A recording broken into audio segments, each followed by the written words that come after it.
All right, what do we got? We got modern gaming, period. Oof, with the period. Let's see what my boy Self-Deficient has got to say about modern gaming. I'm sure he loves it. Why does Fall Guys have a battle pass? What? What? Why does I had no idea that Fall Guys has a battle pass. I mean, it kind of makes sense because isn't Fall Guys free to play? And it's a multiplayer thing. It's a multiplayer game and you see other characters. So I guess it stands to reason that, you know, obviously you can like trick out your character, give them skins when they jump and stuff. So you can see the character, you can see other people's characters. So why not have a battle pass? I mean, I don't really know like what the battle pass has on it. They could do some like completely degenerate shit, like, oh, this is like a headpiece you can put on. This is a left hand, a right hand, a left leg, a right leg thing. This is a belt. This is a shirt. This is a pants. They could like divide it up and go completely degen like that. Or I'm not sure. Maybe they just do like a full skin for your little bean guy. I'm just not sure. But that is news to me that Fall Guys has a battle pass. You want to escape? You want a whimsical adventure? You want to fall back on gaming as a comfort crutch? Fuck you, grind for cat ears. This is modern gaming. Fuck, grind for cat ears. Don't be fooled by those who claim it's never been a better time to be a gamer. Modern gaming is the dick that'll say anything it can to fuck you. Modern gaming is the... Well, obviously, when you cherry pick games that are the best examples of the worst of the gaming industry, then it's very easy to paint a picture of all modern games suck ass. But I would say like the single A, the double A industry of developers, they're doing a pretty good job of making some pretty good games. And it's not entirely bad. It's, I mean, if you really like playing multiplayer games and that's all you play, well then yeah, I could see why you would think that modern games suck ass. But I don't know, let's just keep watching. Printer ink that deactivates itself if you don't have enough V-Bucks. Modern gaming is the gun I want to use to kill. The era of the complete, cozy, satisfying weekend rental is over. Games are bigger than ever, longer than ever, more broken than ever, and worst of all, less fun than ever. Don't bother getting your friends together to play the quirky multiplayer minigames from ATV Off-Road Fury 2. They're fucking done. The guys at the top are done. They figured it out. Video games are done. Recently, my friends and I got together to play some old fun games facilitated by the Master Chief Collection, a collection of all the Halo games before Halo 5. Exactly 0 people knew how invites worked. Bro, I can just feel the passion oozing out of this man. I love this. Data installs for specific games worked, or how any of the cursed and wretched you... What the fuck was that? Was that a fucking battle pass? Like what? Let me see. Data installs for specific games. Data installs for specific games. Yeah. Games worked, or how any... Wait. Is this a battle pass or what the fuck is this? What is this cube thing? Like, is this a battle pass for... Is this like a FOMO store thing? It's like upcoming items, like Tetris, you know? It's like, this is the next block. It's a straight one. The next one's a 4 cube. It's like, what is this cube thing? Is this the in-game currency to unlock shit in each respective game? Dang, dude. This is pretty shameless. And they have emotes? Like, what the fuck is this? I guess there's a shotgun skin. Or you can't even see that. Okay, what is this? This is like a sniper skin. It's red. It's 3 cubes for red. And then there's 3 cubes for a rainbow skin on the AR. Is that what this is? What the fuck? of the cursed and wretched UIs worked. File shares were broken, clients were crashing, but we all fucking worked through it until we were finally able to experience the bliss that is Duck Hunt and Jenga on Halo 3. But that's what modern gaming is now. A morsel of fun, wrapped in the most cynical pudding of broken code and $500 million budgets to ever exist. Oh, yeah. All right, listen. This is going to be an unorganized video, and that's okay. We're going to jump from topic to topic. Hell yeah. Okay, PS5, PS4. What is this? Is this like latency, lag, or is this frames? What is this? And obviously it's Warframe. There's literally zero way to organize my disdain and cynicism for this industry that currently Just let it out, man.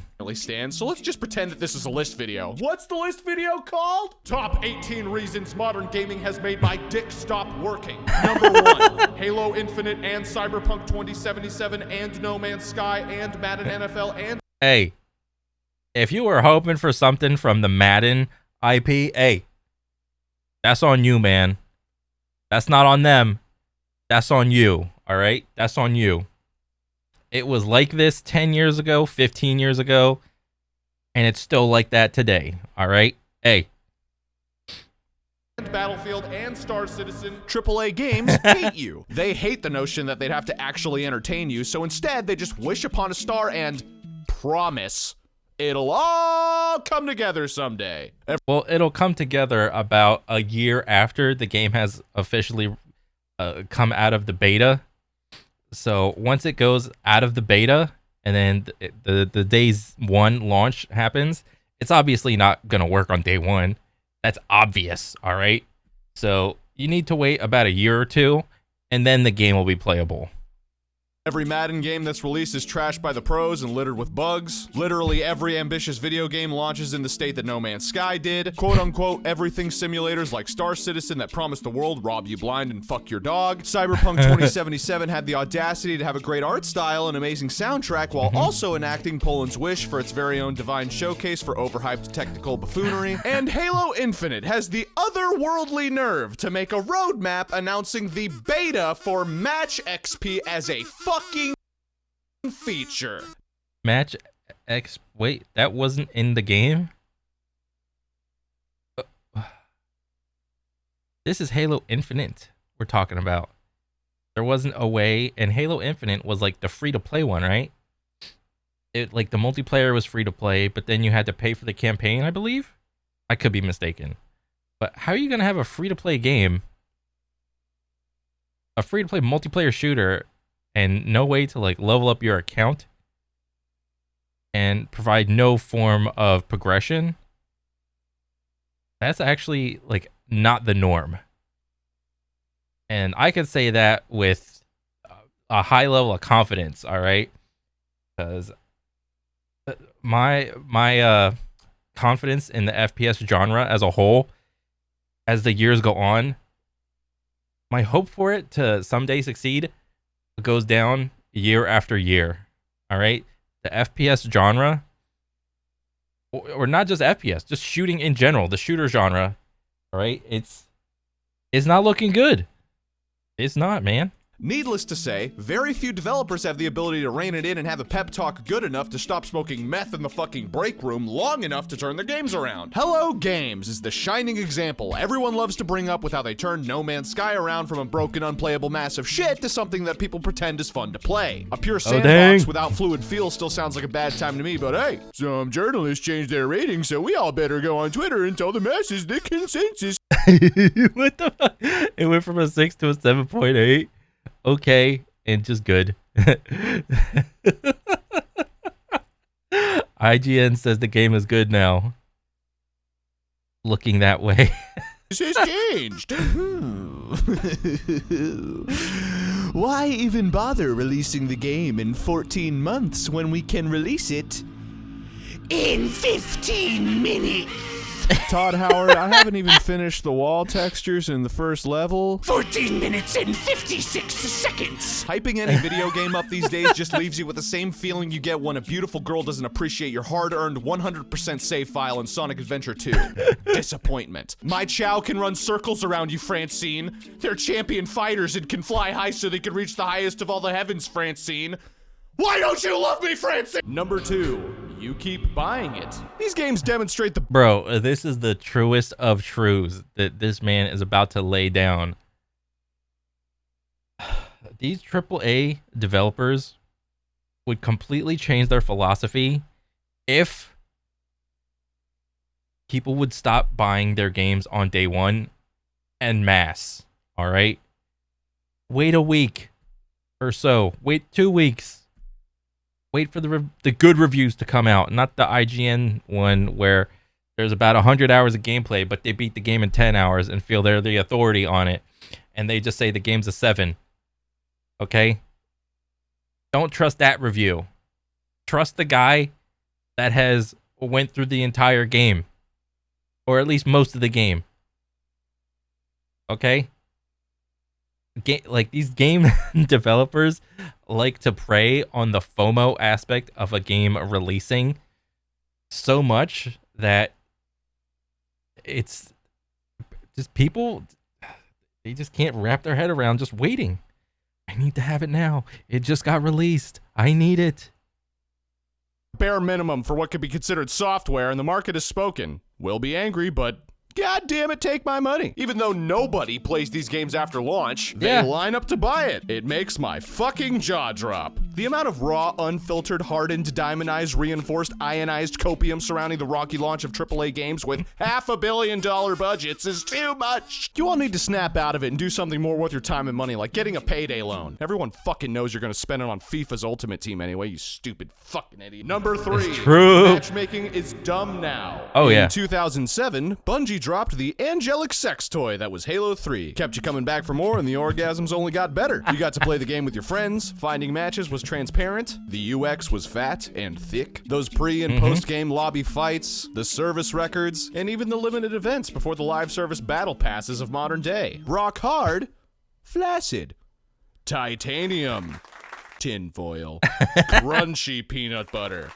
store brand expired smooth brain peanut butter. What once was a valuable tool for matching players into fun and engaging matches morphed into the half-working algorithm that ranks the percentage chance you'd fuck someone on okcupid.com. Skill-based matchmaking, or similar He said, oh, let me see. backpack marmalade takes He said the S word, or the S acronym. The skill-based matchmaking. Oh my god, dude. This has been the downfall of casual shooter enjoyers. All right. It just has. I can get behind trying to protect new players from people that have 10,000 hours in some shooting game. I can understand that. But at some point, you just have to push that little baby bird out of the nest and let that bird fly. All right. It's got to happen sometime. So from that perspective, I can understand why skill-based matchmaking, but if you are anywhere near that 50th percentile in skill, you know, maybe you're in the 60th percentile, or maybe you're in the 40th, like, and the further you go, your stats and the further you go and better you get, and you play these games with heavy skill-based matchmaking, and even worse, engagement optimization matchmaking, the better you get, the worse it is for you, because every match that you queue, literally every match, is an MLG Super Bowl level tournament. All right, that's what it is. Even in pubs. All right, the main argument is skill-based matchmaking is fine for the ladder of your favorite shooting game, but when it comes to pubs, leave skill-based matchmaking out of it. That's the main argument. Matches it with some other basement dweller with stats agonizingly similar, so that you can have a neat, precise 51-49 win rate to lose rate. Bleak, gray, infographic 50% win rate. Yep. No more social playlists, just sweat and unemployment. If you're not smoking enough crack to keep up with these little shits that just got picked up from detention, then get ready for the extremely clever shit talking in the DMs. So yeah, you're gay. I love What that happened to meme. fun? What happened to progression? Derp, how many challenges do I have to complete today to unlock male fertility? Progression used to mean steady progress, no matter what. XP coming at you, baby. Nice job in that last match. You did really well, and you're improving. Good job. Bro, the daily challenges, the weekly challenges, the monthly challenges. Oh my god, it's just so agonizing. It's so tiresome and boring. Battle passes ruined matchmaking. Because you're pressured into the natural need to progress, no longer are you drunkenly making bets with your friends trying to no-scope noobs upside down on the couch with the blood rushing to your head. You've effectively evolved into the kid's washed-up Adderall dealer sweating hard and long enough to get 35 kill streaks to unlock the weed B90. Matchmaking isn't fun, it's not transparent, and you can't even see how many players are online anymore. Well, the reason it's not transparent is because if it was transparent, there would obviously be players that would take advantage of it, all right? We can't even see skill-based matchmaking right now, and every shooting game is riddled with cheaters and hackers, all right? I gotta change my IP. I gotta lose a bunch of matches in a row to get a good, like, banger match so I can post it on YouTube, all right? People are already doing that and have been doing that for the last couple years. So for them to try to make SBMM transparent, oh my god, it would be so much worse. Unless you read too closely at dev blogs talking about fucking playlist health, or frown long enough until you're magically looking at steamcharts.com, and it fills me with an endless soulless void wishing for my own death. And that's if you can even bear how long it takes to install the fucking game you want to play. Speaking of, number 4, it takes the latter half of your adolescent years for Call of Duty to install. That is, if you still play Call of Duty. Hey, what's up, man? Yeah, you're taking down the internet for the whole fucking apartment complex. Could you please get off? I mean, Jesus Christ. Listen, man, I'm just saying it's not that good. Number 5, remasters of remasters of... Half my fucking shelf is remasters. You know, God fucking forbid the industry come up with a new idea. Hey, I like some of these remasters, though, all right? I like them. Get out of here. But I do understand what you're talking about. It's like, it's much the same way with the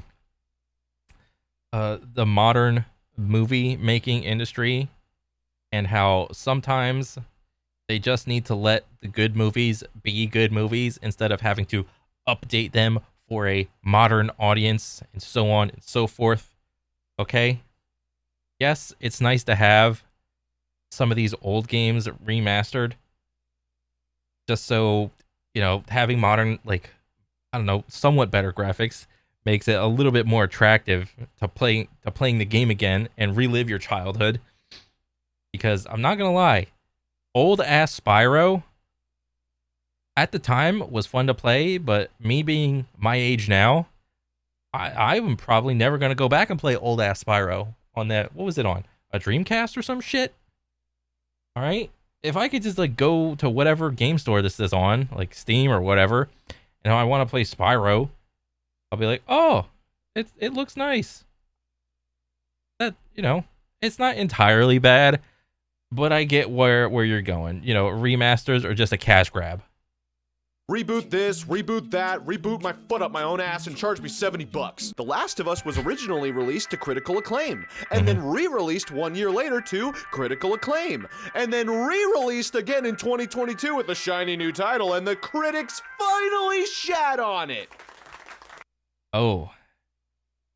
I think The Last of Us was the one game that they did one too many remasters on, and that was kind of funny. Just kidding, it released to critical acclaim. Don't get me wrong, I shotgun hot cold cans of member berries just as much as the next aging depressed Tumblr fan, but we all roll over like a happy fucking puppy when we learn publishers want to charge us again for the same fucking game. There's never been one single re-release with bad reception, except for all of these titles. Okay, so we got GTA, the trilogy. Ooh. We got Silent Hill HD. That was like, was it Silent Hill 1, 2, and 3? Okay. Never played those. And then, what is this, 13? I remember this game, but I remember this game being in the blockbusters and the game just sitting there on the shelf. And I was like, when I was a little kid, I was like, this game looks too mature for me. And I never played it because Roman numerals equals mature. And I was just a dumb little kid. And this was just the memest of memes. And even then, they become the definitive way to play those games. And in some cases, ruining the original artistry of the work itself. It's beyond. Bro, in the fucking Halo Master Chief Collection, it's simply a button that you can just toggle the graphics to whichever one you prefer. There's the modern graphics, and then with a hit of a button, you go back to the old ass graphics. I think that was fine. Beyond cynical, but honestly kind of funny that 343 slapped what was basically a fan mod texture pack on one of the most beloved video games of all time. Yeah. And boxed it up with its own artwork that looks like it was copied from some 240p Xbox 720 console concept design YouTube video, and patted themselves on the back and said, holy shit, we are so fucking awesome that we're gonna focus on every single wrong key area possible and shit all over the goodwill of the most patient fan base in existence in perpetuity. Games like the Master Chief Collection and, ironically, the new Last of Us Part 1 PC port should have been NBA Street Volume 2 style slam dunks where all they had to do was not screw it up. It took Master Chief Collection almost 5 years to be considered playable, and Oh yeah, because I remember when Master Chief Collection first came out, I didn't get it. I was still a console bro when that thing came out. I was just in a different part of my life. When I got Master Chief Collection, I think it was on this PC, and it had to have been after that 5-year mark when they came out with that big ass update. And I was like, oh, that was my first experience with the Master Chief Collection. It was after that big ass update. It wasn't on day one. I'm sure The Last of Us Part 1 will go the route of the GTA trilogy, where marketing will claim the game is fixed with a huge patch even though it wasn't, and promptly abandoned since there's no battle pass. Now, I want to make something very clear. I want to play these old games. I want to be able to prove that I own a copy of a game from another generation and be able to play it. No questions asked. That's just a little tight butthole called backwards compatibility. What would simplify this mess? Emulate the game instead of porting it! Number 6. Oh, the emulate versus port. That's another good argument. I mean, I've never really explored that. Is it worth it for these guys to just create like an emulator? And well, how would you do that? You know, let's say they come out with like, Microsoft comes out with the Xbox 360 emulator and there's all the ROMs for it. How are they supposed to figure out who has, and let's say you got like a physical copy of the game, how do they figure out who bought the game and who didn't buy the game? I guess you could go by like achievements, like, oh, on your Microsoft account or Xbox account, did you have all the achievements? Well, I guess that means that you played it. But then if you go by that, what if you just borrowed the game and got all the achievements or trophies for that game? That doesn't mean you bought it. So they can't just gift you the game because you just borrowed the physical copy of the game from your friend. I don't know. That's a good question.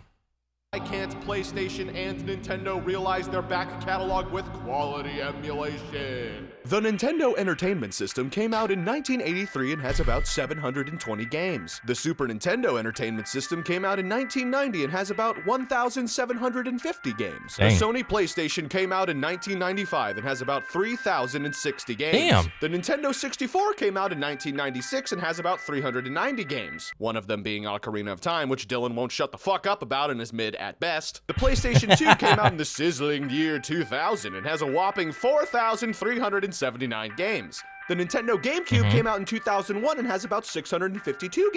Bro, all these fucking consoles have so many fucking games. I actually, when he presents it like this, I get it. All right? I get it now. Having that singular number, like 4,000, 3,000, 900, 600. Bro, that's a lot of games. For real, though. Games. In total, that's roughly 10,900 games. Bro, if you bought it the one time, just give me it again. All right? that actually makes sense, but how would you do that? Would you come up with some sort of like Steam style, what do you call it? Like the layout store, and then download the NES sim emulator, download the SNES emulator, and then we're just gonna verify if you bought the game, and then okay, you get the free download, you get the free download, you get the free download, and so on and so forth. But then, I mean, I guess they could have that for PC and whatever is on the current console, so much as the current console can support that. It would just be like an app, I guess, for that specific, I don't know, PlayStation or Xbox or Nintendo. And then since all the games would be like just software that you just download, you could just download it whenever you want. I mean, from that perspective, I get it, and it would be way easier to do it that way, I think, than do like make all these ports, and it's like, oh, we gotta get fucking money from him again. We gotta get more money from him. We gotta make money off of the 5th, 6th, 7th edition of Skyrim. Off the 7th, the 8th edition of GTA 5. Oh my god. It's an infinite money glitch. How many of these games can you still play today? 1. I'm pretty sure Crash Bandicoot 2 works pretty good with an emulator. Sony and Nintendo both called me on the phone and said, "Shut the fuck up, you idiot! God, you're stupid! You don't even deserve to see color, you're so fucking stupid! The whole world should be in black and white!" Their words, not mine. The fact that Sony and Nintendo have so many IPs...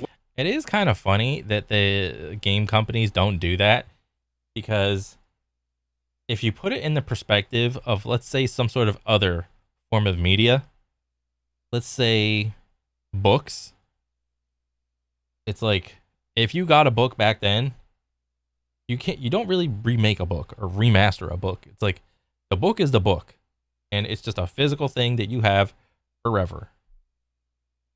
But then, what if you put that in the perspective of movies? So, I mean, back in the day, there was VHSs, but that technology isn't here anymore. And then it went to DVDs, but that technology isn't really here. I'm sure it's like at some places, some people still got DVD players at work and shit. And then there was a period where it was Blu-ray players and HD DVDs, and then HD DVDs fell off, and then Blu-ray just went on as far as like physical copies go. But after that, everything's just digital now. You know, it's like all these like streaming services. I'm not buying a physical fucking movie. Fuck that shit. Where am I gonna put it? Somewhere on my wall to collect dust? Fuck that. That's dumb. Been there, done that. Don't want to do it anymore. Wasting away will never make sense to me. For the jaded audience like me, all I want is access to the games during the era you used to be cutting edge and exciting. Compared to today, everything is soft, rounded, safe, and monetized. Yes. Back in the day, FMVs were weird and experimental, gameplay never had a single rule as to how it needed to be controlled, and creativity was at an all-time high. Now today's bastions of creativity live on the coked out boards of 4chan, or over-realized, overinflated, overly specific simulators launched on Kickstarter, such as eyebrow piercing and butthole enema simulator. What? Number 7. All PlayStation games are C-tier AMC dramas. Really? You got games like God of War or Horizon Forbidden West sprinkled next to these AA roguelikes such as Returnal. That's Sony's entire modern library. Here's my point. A game doesn't have to be a cinematic masterpiece. There's other ways to keep a player engaged, but it can't be fun, according to this guy, and this guy. Sony games are cynically overproduced TV shows. And to illustrate that, I'll introduce you to Jeremy. Okay, I kind of get it with what he's saying, but I don't have direct experience in that. The last time I had a PlayStation, it was a PlayStation 2, and my buddy had a PlayStation 3, so I got to play like those games with him. But other than that, I haven't gotten any of the PlayStation Slims, the 4s, the 4 Pluses, the 5s, or the 6s, whatever they're on right now. I haven't gotten any of those because I switched to PC, and I just like PC. It is what it is.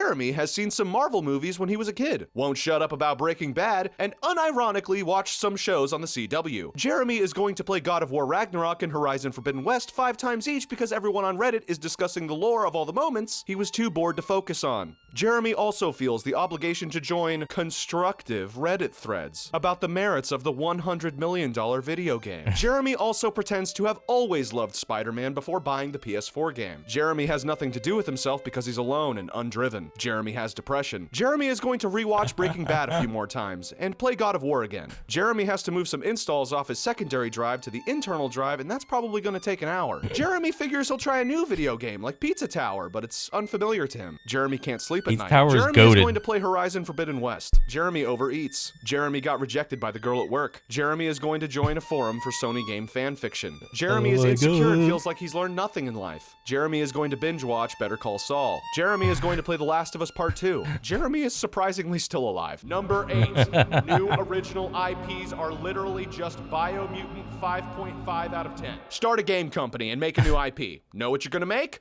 Biomutant. It's a halfway, semi-decent creative idea that's too ambitious to fully flesh out in a satisfiable manner for any player, and everyone walks away full of empty calories and says, you can have I have no idea what this game is.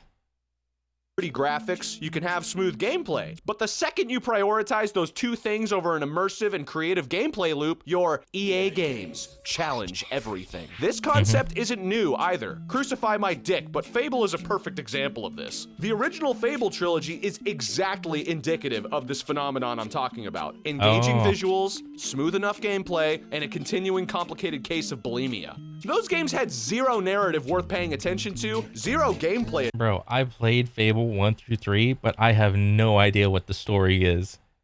It's been so long. Addicting enough to engage with the world propped up with paint and plywood, and worst of all, Peter Molyneux marketed it. Connecting people together and allowing them to tap on this massive cube. And I said, and I'm known for these things, I said there's something amazing in the side. Number 9, Ubisoft. Everyone knows. Oh, well, that's good that it's a whole point in it of itself. And in before the copy paste of Assassin's Creed games. Besides Black Flag. Well, you could probably include Black Flag in there too, but Black Flag's the GOAT. Ubisoft games are checklists. They're the embodiment of fetch quests and guilt through progress bar. Ubisoft ruined gaming! They sucked all the fun out, level gated everything, calling it a fucking RPG, and turned gaming from something exciting, challenging, and inspirational into something so— Bro, what the fuck? Red leaf, green leaf, blue leaf, boar skins. Bro, this is literally World of Warcraft fetch quests. They literally copy pasted what World of Warcraft did with fetch quests and put it in their games. And players have been eating it up for years. So rounded, basic, and comfortable that it wouldn't be surprising if the next Assassin's Creed game came with a $5 McDonald's coupon. Ubisoft Plus is an extremely appropriate move for the company, acting as yet another layer of obligation for these depressed and unfulfilled cubicle water bags with wives who hate them to distract themselves from the fact that the child they had didn't fix their broken spirit. Bust out the wiki and walkthrough, John. It's time to 100% the game before your wife burns your dinner. Here's a list of things you can buy with that money instead. An artisanal sandwich. 15 things at the dollar store. A second phone line to hide the fact that you're cheating on your wife for burning your fucking dinner! Get access to all the upcoming Ubisoft games on day one, including their back catalog. $14.99 a month. Okay, let's think about what kind of value that money adds to your life. Every service has to have a value add, right? Yeah. Okay, what's the last great video game you played? Last great video game I played. Let me see. Still got Crab Champs. That's pretty good.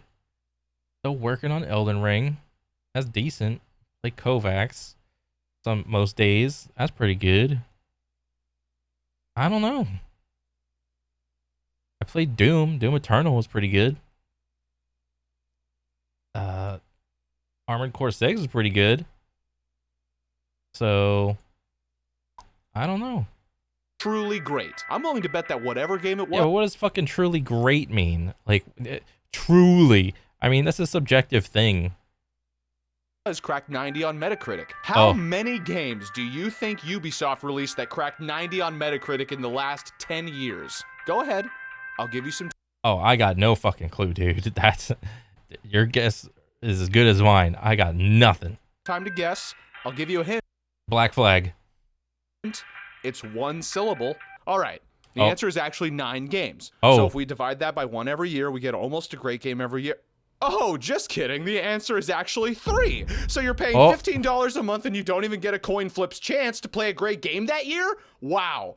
Oh, just kidding. I lied. The answer is 1. 1 fucking game. And it was almost exactly 10 years ago. Oh, what Rayman game? Legends. Great Oh. game. Love this game. More people should have played it. Maybe I should subscribe to Ubisoft. Yelling aside, that's basically 0 great games a decade. In case you're a high school Oh, dropout, shit. subscribe to Ubisoft Plus playing number 10, Far Cry a Billion. Far Cry That is true. All right. And the fact that this isn't AC 1 million is because AC doesn't use numbers. All right. They just use random words to signify the era that each game was set in. But what Far Cry number are they on? Are they on like 6 or 7 right now? The one with the Los Pollos guy from Breaking Bad. 6 is the equivalent of those web apps that show your percentage progression through their curated onboarding tutorials, you know? And once you're done, fuck it, I don't know. Here's some shit that's been around since Just Cause 2. Everyone on Reddit and Google Plus and Vote knows that Ubisoft released Far Cry 3 and said, oh, fuck yeah. And then kept releasing the exact same game for over 10 years. Here's what you get If it ain't broke, don't fix it.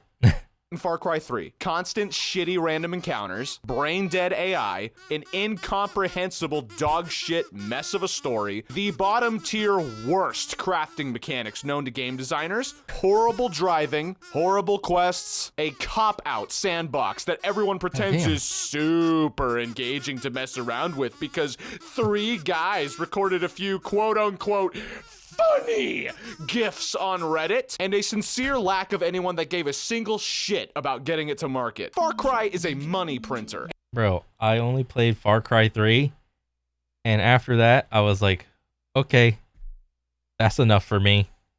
I haven't played any Far Cries after that. A money printer that requires a lighting update once every 4 to 5 years. Blood Dragon might have been fun, but I stopped caring while I was writing this sentence. Number 11, Valve, Yeah. where the fuck are you? They're busy fixing CS2. All right, and they're busy still creating. What was that one game that everyone likes to play? Half-Life 3. That's not coming out ever. Yeah, they're doing that. Or, you know, where are you? Valve is legendary. They've released some of the most influential and critically acclaimed games ever made and basically lowered the barrier of entry for PC gaming as a whole. Steam changed PC gaming. It unified all their products, mods, and their community. They pumped that storefront out, released a bunch of hats, created entire economies. Yeah, but I don't really agree with this whole fucking CS gamble economy. This is like, this has like NFT vibes to me. It's just ones and zeros at the end of the day. But then again, I don't think real sports could prosper in real life without some sort of gambling going on in the background. So for that reason, you would have to have some sort of gambling going on for a video game industry to have like a prosperous esports scene. Because I just literally don't know how any competition can thrive without gambling. I don't see it. If there's some good example of some sort of competitive environment in either real life or video games that exists somewhere without gambling, I would love to know about it. And became the first program any PC gamer installs when their shiny new parts, pre-built tower, and gaming laptop arrived in the mail. A comfy portal rivaling that of the Blade era of the Xbox 360 dashboard. Oh yeah. Half-Life released in holiday 1998 after forming just 2 years prior by future Chungaloid Gabe Newell and Mike Harrington. It used a tantalizing cocktail of in-house code and the engines for both Quake 1 and Quake 2. It blew gamers' minds and gave them all orgasms. It's still a joy to play to this day because of how immersive it actually is, and holds up very well in general presentation. With passion, drive, and a lack of sleep, all before everyone cracked down on crunch culture, originating from people who actually gave a shit about the games they developed, like Bungie creating Halo, Valve created a masterpiece that holds up today. A few ports even released to the Dreamcast and PS2 as well. Really? This is where Valve started, and games like this from new studios just don't happen anymore. What was the last good brand new IP from a freshly formed studio? Experiment 101 and Biomutant? Do we have to go over that point again? Biomutant 5.5 out of 10. After Half-Life, Valve just put out bangers. Expansions, commercial packages of legendary fan-made mods, a new physics engine that's totally not a big deal, didn't fucking change the rules of the industry or anything, a 10 out of 10 sequel that's sadly left without its own 10 out of 10 sequel, but the fanfic community gets a solid C+, a puzzle game with a cute cube that has probably one of the most sleeper songs during the credit scene that I'm pretty sure no one except me has heard of. Trust me, you wouldn't be into it. This was a triumph. The Hat Economy game, the world's best zombie horde game, second only to Back 4 Blood. Oh yeah, Back 4 Blood. that was a Really, joke. honestly, is the best horde video game. What do you mean? Well, I mean, clear. It's got better graphics. It's got like, it has like modern technologies. I'm gonna bomb this apartment. I'm gonna. I can't tell if you're being serious or not. No, Back 4 Blood is better than Left 4 Dead. You're full-shitting. Shut the fuck I up. can't. No, the cards, they're like visually appealing. Shut the fuck No, up. Back 4 Blood is better than Left 4 Dead. Kill yourself. League of Legends, but better than League of Legends, as informed by people I talked to who sometimes played League of Legends back in 2014, and a bunch of other cool, awesome shit that's industry-leading, like Half-Life Alyx. Wait, are you serious? A bunch of this shit is VR tech demos. How the fuck was there a 6-year gap between this and Are you serious? Valve, where the fuck are you? Sure, you've got the Steam Deck. They're busy making the Steam Deck and just chilling, doing nothing on Steam. They're just doing nothing, man. They just simply exist, and they just make money. And you fumble drunkenly back when you release the Steam machines, but no other game developer has such a solid and consistent community excitedly modding your games, making memes, or whatever, except for maybe Bethesda, but they just ended up yelling at the Fallout engine until it agreed to try to be a live service. If Valve made an RPG, any at all, and put it on Source, it'd smack everyone in the balls. Get those fucking puzzle dudes to create new concepts for exciting, new, and engaging mechanics. Valve is the closest thing we have to some kind of open source game developer. If they put out anything at all, maybe the conversation would shift away from companies like Ubisoft or Activision or Number 12. I actually agree with him on that point. Whenever I played Left 4 Dead, it was on the console because I didn't have a good PC back in the day. And I had no idea how to build one, where to get one, or anything like that. I really enjoyed the Valve games, even on console. All right, so when I go to play them again on PC, they're just that much better because, hey, I am halfway decent at M&K now. So I have a different perspective. EA squandered EA Sports. EA Did sells they? sports games. Did they really, though? Like, how are you going to ask a game company to try to innovate every year on doing the same thing? You literally can't.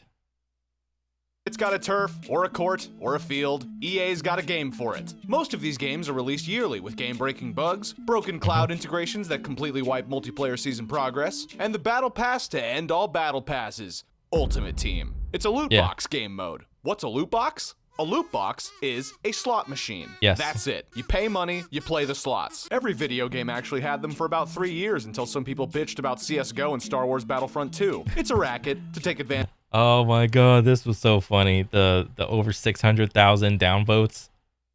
Oh, this was so fucking funny, dude.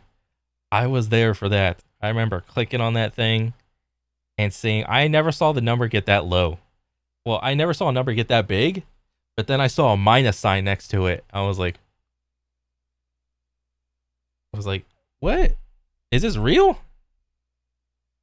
advantage of the potential gambling addicts in the previously untapped market of literal fucking children. You put money in, you get athletes with different ratings. Make your own team with those athletes. I don't know. Call it an ultimate team. You Bro, pay lots of money, get dispensed mostly shit until you find. I can't actually imagine my YouTube feed getting plagued by this type of content for any of these type of games. I couldn't imagine that. Like, if there are sports enjoyers that are just drowning in this type of content, the gambling and the, what is this, 11 million gold coins, 0 blue coins, and then like what, almost 2 million purple coins. All I see is currency. Like, this is egregious. I couldn't imagine, dude. Finally get a diamond and still get stomped, stacking your team against people online because no amount of stats is gonna hide the fact that the only word in your vocabulary is bruh. Before all of this ultimate team loot box chicanery, there existed experimentation, excitement, and fun under an actual EA label. And that label was EA Sports. Big. NFL Street, SSX, NBA Street. Bro, these games were actually goated back in the day. This was the cool snowboard game, the cool football game, and the cool basketball game. I play, like, if I were a sports player, a sports enjoyer, I would have played these hyper stylized games for sports. These were so much more enjoyable. FIFA. These were all of this. All of these were so much more enjoyable than the standard cookie cutter sports game of each, like the sports sim game. Man. Street. These games really made you feel like you were Batman. These games totally captured the spirit of extreme sports at the time. Oh, the yeah. X Games were everywhere, and Doritos were going apeshit with all their flavors, so EA put out a snowboarding game where you can flip your character in every direction, jump off painted metal ramps, and unrealistically grind on a chain link fence. SSX was very well reviewed, so they capitalized on that with a little remix, but let's just go ahead and call it a sequel. SSX Tricky. This game was bonkers. There was no limit to what could be described as a trick. Hands, feet, and law-defying physics were everywhere, all while the game blasts run DMCs. It's tricky. The insanity doesn't end. There's a DJ that's scratching records and announcing your tricks. You're doing the worm or turning into a helicopter. And this game was fucking hard. AI is aggressive and fast. Learn those shortcuts, because you're gonna need them. Yeah, didn't this game have the catch-up mechanic? No matter how far in front of the race that you got, the little competitors would never fall like so far behind you. They would just like speed up to always have that little illusion of, oh, they're right on your tail. I think that was in this game, because I remember going over to my buddy's house and playing this game for a little bit, and me and him were just complaining, like, bro, you could never get too far ahead of all the other competitors. They're just right there, always on your tail. And we always thought that there was something wrong with the game because you couldn't get too far ahead. It wasn't until years later I watched some YouTube video where it's like, oh yes, this existed in this game. And I was like, what the fuck, man? Also, be prepared to restart the motherfucking trick events until you actually land that triple rodeo Uber trick while nabbing the goddamn ×5 multiplier. SSX3 is objectively better though. Seamless snowboarding mountaineering from Peak 3 to Peak 1 with DJ Atomica was dope as fuck. NFL Street was the other game I played a lot as a kid. I loved football, and NFL... Okay, Street was okay, but the real fire was NFL Blitz, all right? That was the one. That was the game for me. Me and my buddies.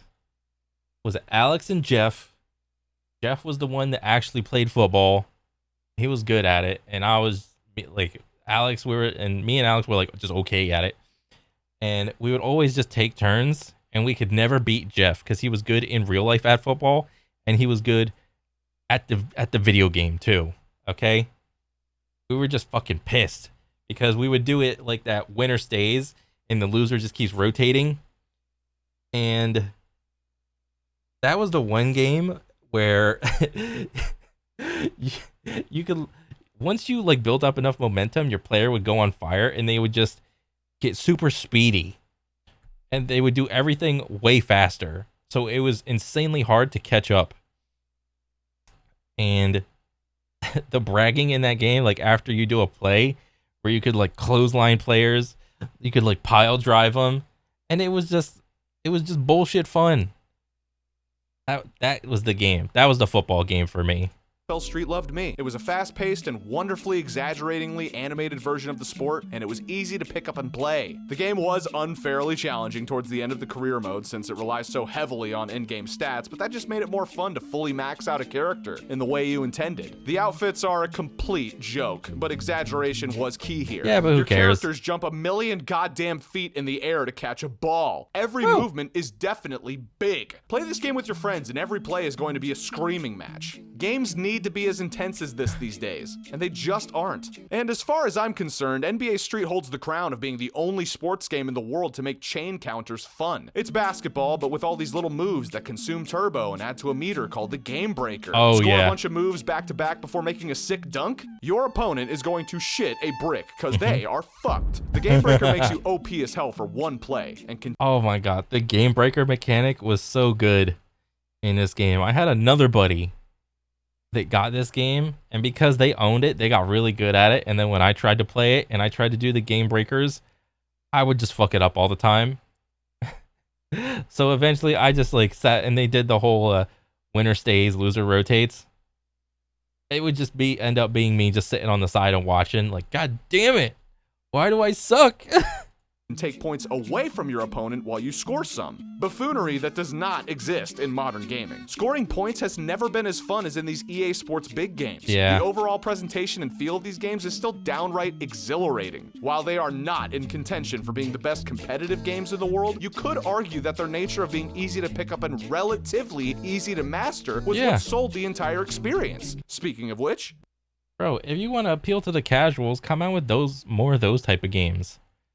Just bullshit fun games. All right, don't come out with something serious and try to peddle it as the serious game esport and try to make it, you know, have some sort of esports scene, and then you gotta try to become an esports athlete in our game, and you gotta have the skill-based matchmaking, and we need you to log in and play the daily challenges, the weekly challenges, the monthly challenges.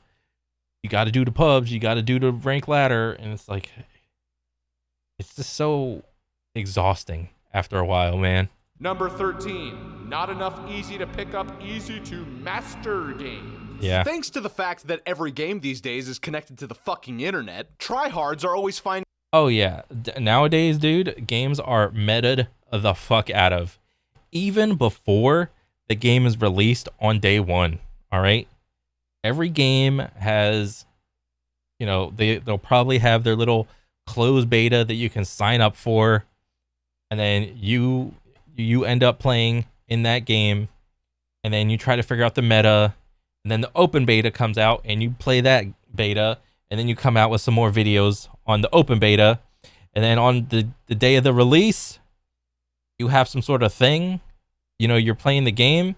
It's like, this was the meta in the open beta, guys. It hasn't changed too much. So play this gun, this class, these abilities. These are the good ones. And every day, every patch, there is a new meta being created. And again, it's exhausting to be in that rat race for attention. I need the views. I need the clicks. I mean, you can't really stop it either, so it's just something you have to deal with, and it happens with every game. Finding new and innovative ways to measure their dicks. Every game is competitive, which means if you want to master a game, good luck mastering that game against the millions of players trying to master the game. The skill distribution is literally a bell curve, so if you want to be really good, chances Unless, let me see. Which means if you want to master a game, good luck mastering that game against the millions of players trying to master the game. The skill distribution. Unless it's Apex, in which case this is still fine, but there is a shitload of masters, all right? And it's only Apex that has this. There's a normal bell curve, but there's a shitload of masters, and yeah. distribution is literally a bell curve. So if you want to be really good, chances are you never will be. But if you go back in time to play something like SSX3, you never had that constant element of the skill ceiling changing on you. The AI or game was hard-coded, and you could breach their ability definitively. I would 100% put money on the fact that gamers today are way more insecure about their gamer abilities than they were 20 years ago. Gone, I say, gone are the days of trying to impress other awkward people by proclaiming you're a epic gamer. Now everyone just plays Fortnite on their phones while watching GTA 5 roleplay streams in the background. Get up, Joshua, dinner was ready 40 minutes ago. Also, your dad found out about your progress report, so start crying. Hydro Thunder Hurricane, Crash Team Racing, all those Nintendo platformers, Spyro the Dragon, Halo Camp. Bro, there was even a competitive scene for that Mario Maker shit, dude. Even Mario Maker had a competitive scene. All right? A single player platformer had a competitive scene. Campaigns, rhythm games like Guitar Hero and Rock Band. Spend enough time in these games and you almost certainly would become very good. You might not top the leaderboards on speedrun.com, but you almost always reached a sense of nirvana playing a game efficiently with great mechanics in a trance-like state. Those tricks in SSX that you land that just net you the 3 question marks, man, that's a good feeling. Do you get the same feeling playing Modern Warfare 2? No, you absolutely don't. Search and Destroy? No! Who cares if you're slightly better than a 7th grader? Yeah. Indie games may scratch this itch, but I got a bone to pick with them. Number 14. Oh? Every indie game is a color-blocked, low-poly roguelike. Oh. Not necessarily, but I get where you're going with it. I mean, you just showed Vampire Survivors as an example. And there are a lot of roguelikes and roguelites, so on and so forth. But... Too many indie games are roguelites and have a pastel color block aesthetic and are low poly solely for the sake of nostalgia. That's it. That's the point. Yeah. There are a good amount of those. But again, I would just say it's just like a flavor of ice cream. Do you want either just the choice of chocolate or vanilla? Or would you rather want a bunch of different choices? All right. And don't give me this whole paralysis by analysis thing, like, oh, I can't make up my mind if I have all these choices in front of me. It's like, bro, if you like roguelites or roguelites, just pick one. Most of them are pretty good. All right. Number 15. All games are still made for PS2. I don't have a lot to say about this category, but console generations are too long. The one that felt the longest was the gap between the Xbox 360 and the PS3 jumping to the Xbox One and PS4. Truth be told, gaming still felt pretty shitty to play on console during that period. That was the best era to be a PC gamer, so you could brag to your friends that you have things like a high refresh rate monitor and a 500 hertz refresh rate. This is actually a pretty up-to-date video because 500 hertz plus, this is a real thing. Like, and the actual cost of this is like what, I think was this like $1,000 or something like that for a 500 hertz refresh rate monitor? Yeah. Liquid CPU cooler that, bro, who literally gives a shit about the liquid CPU cooler? All right, literally, liquid CPU coolers are like stick shift cars and stick shift drivers. All right, the only other people that give a shit about this are other people that own this or drive stick shift. All right, literally the masses of people that have PCs and cars just have that air cooled bullshit with fans, and they drive automatic cars. All right, that's it. You won't maintain at all. Gaming on consoles got a huge quality of life improvement with this latest generation of series consoles and the PS5, but most games are still developed with the previous generation in mind. Game makers are constantly sacrificing cutting-edge technology for people stuck in the past, and granted, it may be a difficult situation to get out of, but... well, there was that pandemic thing that happened, and I don't know if we're still like recovering from it, but you know, probably. But I mean, I could like, this is a whole topic in and of itself where like you could argue that, you know, minimum wage hasn't, I mean, it's gone up, but the price of everything else has also gone up equally, if not more. So if I have to choose between paying a bill or getting a game, it's like, well, I'm gonna fucking choose to keep the electric on, keep the water on, so on and so forth. And that's only if you're like a regular person. Most kids don't even have that. You know, ooh, I gotta have my allowance so I can save up my allowance to go get the newest game and blah blah blah. Like, yeah. I don't care. Innovation is important. Damn it. Number 16. Digital sales are complete bullshit. Digital sales ruined physical sales. Really? Most of the time when you buy a console game, there's nothing on that disc other than a license and the uncaring Blu-ray letters staring back at your worthless fat face. Buy a game digitally. Great. You'll get to play it forever, right? Oh, wait. Nintendo Wii Shop channel shutting down in 2019. Listen to the music while you can. Dang, I didn't know that this was a thing. That's crazy. I mean, and even with Steam, man, like you still don't own the Steam games because if Steam all of a sudden goes under and they go bankrupt, it's like they just get to take all the games back that you downloaded and shit. So even with Steam, you don't own the games. So from that perspective, I get it. But I don't know. It's just a big convenience thing, man. I like not having physical games to take up space.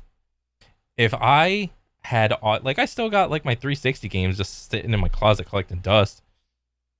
But like, if I were to be like a consistent console boy or a PC game enjoyer where I had like the disc tray that opens and closes on my tower, and I were to have boxes for all that shit, it's like at some point it gets a little ridiculous how many boxes that there are. And that's just for games. I'm not even going to include movies, all right?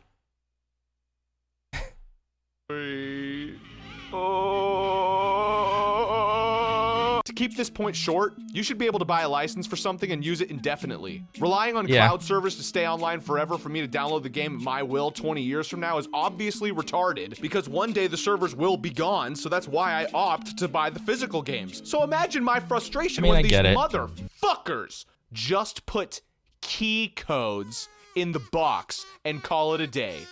Nailed it. My Xbox discs will be worthless one day since all they're good for is a digital license or maybe a broken pre-alpha version of Cyberpunk 2077 burned to them or some shit like that. Number 17. Everything is a Discord bot. Fuck Discord. The UI sucks. The notifications are fucking annoying. Every server has like a billion asinine rules. Everyone on there is terminally online and doesn't know what the concept of having a life or grass is. And every server... Bro, I just touched grass like an hour ago. Has that one channel where all it does is spew out bot-generated garbage that exactly 0% of people care about, but one moderator enabled the bot because they thought it would be cool. Get off Discord. Let's all go back to Skype. And number 18. Thanks to the fucking internet, gaming is now a job. You need to keep... Oh, yeah. Content creator, influencer, so on and so forth. You know, for the most part, if you're an influencer or like some sort of streamer person, there's two avenues. You're either good at the game or you're entertaining to watch. But both of those fall under the umbrella of gaming as a job. You know, you can be a content creator or you can be a, what do you call it? A competitor in your favorite game. And yeah, it is what it is. Keep up on multiplayer meta, balance changes, game sales, milsim Discord clans, DLC, what games are functional and which are completely broken and which platform that's applicable to, grinding battle passes, moving games around your drives because these companies turned you into your own personal fucking librarian for their uncompressed audio files, and fan-made wiki instructions on how to play these obtuse, janky games made in Unity with poorly made or zero tutorials. Gaming is not fun. It's an obligation. It's maintaining broken relationships with people on Discord who have BPD, so you have someone to play Chivalry with once every 2 months. It's grinding out a battle pass because developers paywall satisfying multiplayer progression. It's staring at your own library for 30 minutes, unable to decide what to play next, installing, uninstalling. Oh, this is pretty true. A lot of PC bros have that issue. And moving games from drive to drive. It's a transparent memory of something that was exciting. It's cynical. It's the opposite of fun. It's over. It's Jover.